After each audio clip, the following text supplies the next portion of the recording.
जय हिंद मेरे भाई। इंडियन पॉलिटी एंड कॉन्स्टिट्यूशन हम लोग कर रहे हैं, ठीक है। आज हम लोग करने वाले हैं इमरजेंसी प्रोविजन के बारे में, ठीक है। आर्टिकल 352 से लेके 360 तक होता है ये, ठीक है। तीन तरह के इमरजेंसी आज हम पढ़ने वाले हैं और इसके बाद 2 या 3 लेक्चर्स और है बस, उसके बाद पॉलिटी खत्म, ठीक है। मजा आ जाएगा फिर मेरे भाई। इमरजेंसी प्रोविजन स्टार्ट करते हैं। एकदम छोटा लेक्चर होने वाला है क्योंकि इसमें बस इमरजेंसी है, उसमें कुछ बहुत ज़्यादा है नहीं डिटेल में जानने के लिए, ठीक है। बेसिकली क्वेश्चन जो एग्जाम्स में आते हैं वो उसमें से भी आर्टिकल्स पूछते हैं ज़्यादा से ज़्यादा।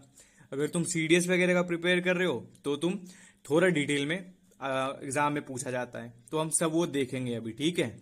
चलो शुरू करते हैं। इंट्रोडक्शन देखते हैं क्या बोलता है भैया। मेरे भाई बात करता है कि constitution gives special emergency powers to the president in abnormal situation. कि भैया जब सिचुएशन अच्छा नहीं होगा ना, सिचुएशन एबनॉर्मल रहेगा ना, तो क्या होगा, तो प्रेसिडेंट को ये पावर देता है कॉन्स्टिट्यूशन कि भैया आपके पास ना स्पेशल पावर होगा, जिसको हम क्या बोलेंगे, इमरजेंसी पावर बोलेंगे, ठीक है। Emergency makes India temporarily unitary, giving centre strong control. भैया इमरजेंसी ही एक चीज है जिसके वजह से सेंटर जो है ना वो पावरफुल हो जाता है। कब भैया, जब कोई एबनॉर्मल सिचुएशन आता है तब, ठीक है। क्या कह रहा है, इसी के वजह से, यही इकलौता ऐसा चीज है जिसकी वजह से क्या होता है, सेंटर पावरफुल होता है। इकलौता तो नहीं है, इसके अलावा भी चीज है, लेकिन ये भी एक उसमें से है ना। टाइप क्या है भैया, 3 तरह के मिलते हैं।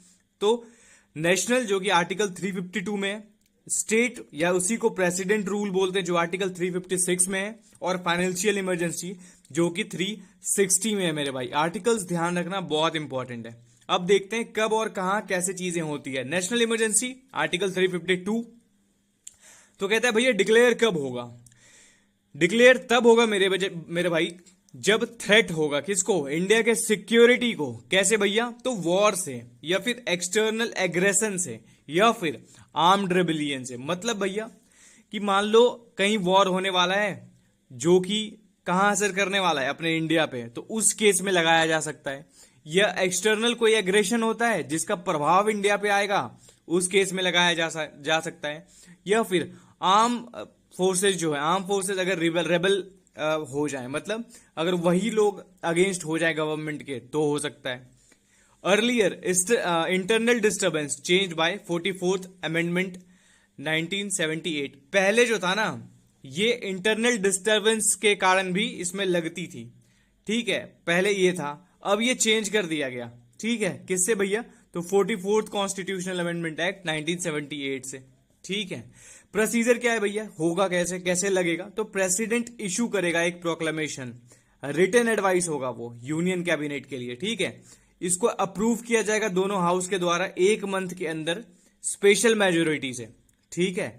इनिशियली वैलिड था 6 मंथ के लिए, इसको एक्सटेंड कर सकते हैं इनडेफिनेटली पीरियड, हर जैसे 6 महीने कंप्लीट हो गया और अभी भी लगता है कि इमरजेंसी कंटिन्यू रखना चाहिए, तो इसको ना हाउस से कंटिन्यू करवा लिया जाता है, ठीक है। ध्यान रखना इसको। रिवोक कैसे होगा भैया, तो president can revoke any time, कभी भी प्रेसिडेंट क्या कर सकता है, रिवोक कर सकता है। अगर लोकसभा डिसअप्रूव हो गया ना, तो मस्ट रिवोक, मतलब अगर ये लोकसभा बोल दिया कि नहीं भैया रिवोक करना है, तो ये रिवोक हो जाएगा, ठीक है। ध्यान रखना। इफेक्ट क्या है इसका भैया, तो centre state relation, union become stronger, can make laws on state subject, union executive can direct state, और laws valid for 6 month after emergency end. मतलब भैया क्या हुआ, देखो सेंटर जब कह रहा है कि इमरजेंसी लग जाएगा जब, तो सेंटर और स्टेट के रिलेशंस कैसे रहेंगे उस समय, तो कह रहा है कि यूनियन जो है ना वो स्ट्रॉन्गर हो जाएगा उस टाइम पे, और जितनी भी लॉज मेकिंग चीज उसमें है, जितनी भी चीजें हैं उसमें एग्जीक्यूट करनी है स्टेट में, वो सब कौन करवाएगा, वो यूनियन करवाएगा, ठीक है। अच्छा, लॉज अगर उस टर्म में कोई पार्लियामेंट अगर बनाती है कोई भी लॉ, उस टाइम पे, इमरजेंसी के टाइम पे, तो वो 6 महीने तक के लिए वैलिड रहेगा। उसके बाद अगर उसको इमरजेंसी जब जब एंड होगा उसके 6 महीने बाद तक, ठीक है। अगर उसको मतलब कंटिन्यू रखना है फिर, तो क्या होगा, फिर स्टेट से जब इमरजेंसी खत्म हो जाएगी, 6 महीना बीत जाएगा, तो फिर उसको आगे बढ़ा दिया जाएगा, है ना। लाइफ ऑफ लेजिस्लेचर, कितने दिन का लेजिस्लेचर होता है, तो Lok Sabha term can extend 1 year at a time. इसका जो लोकसभा टर्म है 1 साल के लिए बढ़ाया जा सकता है एक टाइम पे। Can not continue beyond 6 month after emergency. भैया क्या, इमरजेंसी के बाद 6 महीने के से ज्यादा नहीं चलेगा। ठीक है, इसमें राइट्स क्या क्या है, तो आर्टिकल 358 बात करता है, आर्टिकल 19 सस्पेंड ऑटोमेटिकली, कि भैया आर्टिकल 358 में क्या है कि भैया जैसे इमरजेंसी लगेगी ना तो आर्टिकल 19 सस्पेंड हो जाएगा। ठीक है, ध्यान रखना। आर्टिकल 359 क्या बोलता है, president can suspend right to approach court for fundamental rights. भैया आर्टिकल 359 में बोलता है कि प्रेसिडेंट जो है ना वो सस्पेंड कर सकता है किसी इंसान का राइट अगर वो कोर्ट जाता है। ठीक है, कब, इमरजेंसी के टाइम पे। एक्सेप्ट क्या भैया, क्या खत्म नहीं होंगी, कौन से राइट रहेंगी इंसान के पास, तो आर्टिकल 20 एंड 21 रहेंगी। ठीक है, अब देखते हैं सेफ गार्ड के बारे में। कैबिनेट्स रिटन एडवाइस कंपलसरी, कि भैया जो है इमरजेंसी लगने के लिए, सेफ रखने के लिए कैबिनेट्स का क्या चाहिए, रिटन एडवाइस चाहिए। Judicial review allowed, judicial review इसमें अलाउ हो सकता है। ये कब कहा गया था, मिनर्वा मिल्स केस में किया गया था। मतलब ये कि अगर मान लो प्रेसिडेंट अपने मन से लगा दिया इमरजेंसी, अगर वो वैलिड नहीं है, बेतुका है, ठीक है, कोई लॉजिक नहीं है उस चीज के पीछे, तो क्या वो उस पे जुडिशियल, उस पे कोई कोर्ट जा सकता है। तो हाँ, मिनर्वा मिल्स केस में डिसाइड हुआ था 1980 में कि हाँ जा सकता है। उसके बाद क्या होता है, must be approved by special majority. Emergency लाने के लिए क्या करनी पड़ेगी, स्पेशल मेजोरिटी से अप्रूव करनी पड़ेगी। पास्ट इंस्टेंस के बारे में बात करता है, 1962 में चाइना में, 1970 वॉर के टाइम पे है ये, 1971 में पाकिस्तान से वॉर के टाइम पे, और 1975 और 77 में इंटरनल डिस्टर्बेंस के कारण इंदिरा गांधी गवर्नमेंट में लगा था ये। ठीक है, चलो एक्स्ट्रा पॉइंट देख लेते हैं। Courts cannot question proclamation during emergency except limited cases post 44th constitutional amendment act. भैया बोल रहे हैं कि कोर्ट क्वेश्चन नहीं कर सकता इसको, लेकिन कब नहीं कर सकता, तो 44th constitution except limited cases, कुछ केसेस में कर सकता है। 44th कॉन्स्टिट्यूशन अमेंडमेंट में ये चेंज की गई थी, पहले नहीं कर सकता था, लेकिन 44th के बाद से कर सकते हैं अब। Governors report directly to the centre, यहां पे फिर क्या होगा कि गवर्नर भैया डायरेक्टली सेंटर को रिपोर्ट करेगा। State governments follow union directive, जो भी स्टेट गवर्नमेंट करेगी वो सब कौन बोल रहा होगा, वो सेंटर के आदेश पे काम करेंगी। ठीक है, स्टेट इमरजेंसी अब देखते हैं, जिसको हम लोग क्या बोलते हैं, प्रेसिडेंट रूल भी बोलते हैं। आर्टिकल 356 में आता है ये। कब डिक्लेयर होगा, तो state government can not function as per constitution और डिसओबे यूनियन डायरेक्शन। अगर यूनियन जो डायरेक्शन दे रहा है स्टेट को, अगर वो फॉलो नहीं करता है या फिर फंक्शन परफॉर्म नहीं कर रहा है स्टेट गवर्नमेंट अपना, तो उस समय क्या होगा भैया, इस स्टेट इमरजेंसी लग जाएगी। ठीक है, प्रोसीजर क्या है, तो वही है, प्रेसिडेंट इशू करेगी प्रोक्लेमेशन को, अप्रूव किया जाएगा पार्लियामेंट के द्वारा, और विद इन 2 मंथ में सिंपल मेजोरिटी से ये पास होगा, तब ये लग जाएगा। 6 महीने के लिए वैलिड रहेगा, इसको 3 साल के लिए एक्सटेंड कर सकते हैं अंडर सम कंडीशन। ठीक है, कॉन्सिक्वेंसेज क्या है भैया, तो state council of ministers dismissed, जो काउंसिल ऑफ मिनिस्टर्स होंगे ना स्टेट के, वो डिसमिस हो जाएंगे। स्टेट लेजिस्लेचर डिसॉल्व, स्टेट के जो लेजिस्लेचर होंगे वो डिसॉल्व हो जाएंगे। President run state through governor, president अब गवर्नर को स्टेट कैसे रन करेगा, गवर्नर के थ्रू करेगा। Parliament takes over state legislature power, parliament के पास आ जाएंगी पावर, कौन सी, लॉ बनाने की। Fundamental rights can not suspend, fundamental rights suspend नहीं होगा, ध्यान रखना इसमें। अच्छा, अब देख लेते हैं फैक्ट्स के बारे में। क्या है भैया, फर्स्ट इम्पोज इन पंजाब, सबसे पहली बार कब, पंजाब में 1951 में लगा था। मोस्ट फ्रिक्वेंट इन मणिपुर, मणिपुर में लगते रहता है ना। Impose 10 time in UP, 10 time UP में लगा है। और डॉक्टर अंबेडकर साहब इनको क्या बोलते हैं कि use only as a last resort, last resort के टाइम तौर पे इनको यूज करना है। कमीशन देखते हैं, सरकारिया कमीशन बोल रही थी कि भैया इसको ये कभी कभी यूज करना है इसको। पंची कमीशन जो आई थी वो क्या बोलता था, नॉर्मल ड्यूरेशन की कितना होना चाहिए, 1 साल से कम होना चाहिए। ठीक है, ध्यान रखना इसको।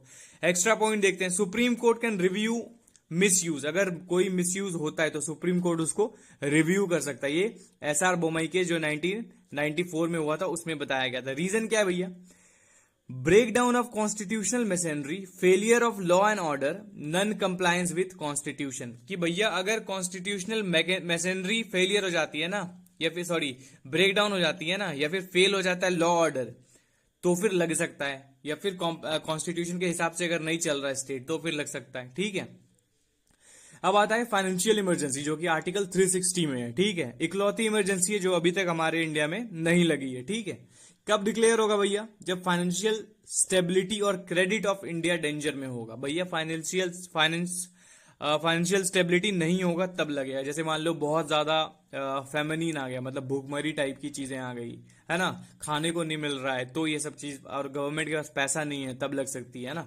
प्रोसीजर क्या है? सेम वही, गवर्नमेंट प्रेसिडेंट डिक्लेयर करेगी, अप्रूव किया जाएगा पार्लियामेंट से 2 मंथ के अंदर में, और ये कंटिन्यू हो जाएगी इनडेफिनेटली, जब तक रिवोक नहीं किया जाएगा तब तक कंटिन्यू रहेगा। कॉन्सिक्वेंस क्या है? Union can direct state on financial matter. कोई भी फाइनेंशियल मैटर होगा तो यूनियन उसको डायरेक्ट करेगा। Salaries allowances of central government employ में रिड्यूस, जितने भी सेंट्रल गवर्नमेंट के एम्प्लॉय हैं उनकी सैलरी रिड्यूस हो जाएगी। Salary of supreme court and high court जजेस में रिड्यूस, शायद सुप्रीम कोर्ट के और हाई कोर्ट के जो सैलरी है वो भी क्या हो, लेस हो जाए, रिड्यूस हो जाए। स्टेट में need to reserve financial bill for president, state को कोई भी फाइनेंशियल बिल होगा वो प्रेसिडेंट के लिए रिजर्व करना अनिवार्य हो जाएगा। स्टेटस क्या है भैया? कभी ये इंडिया पे लगा नहीं है। ठीक है, इंपॉर्टेंट पॉइंट देख लेते हैं क्या बोलता है भैया। आर्टिकल 20 एंड 21 नेवर सस्पेंडेड, ये कभी सस्पेंड नहीं होगा, कोई भी इमरजेंसी हो ये सस्पेंड नहीं होगा। Cabinet's written approval is compulsory for national emergency, भैया कैबिनेट का रिटर्न चाहिए। ठीक है, जुडिशियल रिव्यू हर इमरजेंसी के लिए अवेलेबल है। ठीक है, emergency provision temporary make India unitary, emergency provision की वजह से क्या होता है? इंडिया को यूनिटरी बना दिया जाता है, मतलब भैया सेंटर ज्यादा पावरफुल हो जाता है। Law made during emergency remain valid for 6 month after it ends, भैया 6 मंथ जब इमरजेंसी खत्म हो जाएगी उसके 6 मंथ तक उस इमरजेंसी में जो लॉ बनी थी वो वैलिड रहेगी। 3 nations emergency declared, no financial emergency so far, भैया अभी तक नेशनल इमरजेंसी डिक्लेयर हुई है 3 बार और फाइनेंशियल इमरजेंसी एक भी बार नहीं हुई है। अब हम लोग क्वेश्चन देख लेते हैं। सबसे पहला क्वेश्चन क्या बात करता है? विच of the following is not a ground for national emergency under article 352? War है क्या भैया? बिल्कुल है। एक्सटर्नल एग्रेशन है? बिल्कुल है। आर्म रिविलियन है? बिल्कुल है। कौन सा नहीं है भैया? तो ये फाइनेंशियल स्टेबिलिटी नहीं है। ठीक है, ध्यान रखना इसको। आर्टिकल 356 क्या बोलता है भैया? 356 में क्या था? नेशनल इमरजेंसी नहीं, state and that is called president rule. ठीक है, financial emergency can be declared by the president अगर क्या होगा? लॉ ऑर्डर खराब होगा तो नहीं। फाइनेंशियल स्टेबिलिटी और credit of India is threatened, जी बिल्कुल हाँ। ठीक है, फाइनेंशियल तभी लगेगा। अच्छा, during a national emergency which of the fundamental rights is automatically suspended? कौन सा ऑटोमेटिकली सस्पेंड हो जाएगा भैया? तो आर्टिकल 19 ऑटोमेटिकली सस्पेंड हो जाएगा मेरे भाई। Which of amendment replaced internal disturbance with armed rebellion? कौन सा था भैया ये आर्म्ड रिविलियन? तो ये हाँ 44 था ना। चलो, option B is correct. Maximum duration कितना होगा भैया? For which president rules can continue normally in state, जब तक, ठीक है स्टेट का बात कर रहा है ये, ठीक है, तो 6 मंथ हो जाएगा। चलो next question. Which case laid down the misuse of article 356 can be judicially reviewed? कौन सा केस था भैया? ये हमने पढ़ा था है ना, एसआर बोमाई केस था भैया। ठीक है, who approves the proclamation of national emergency? Approve कौन करता है भैया इसको?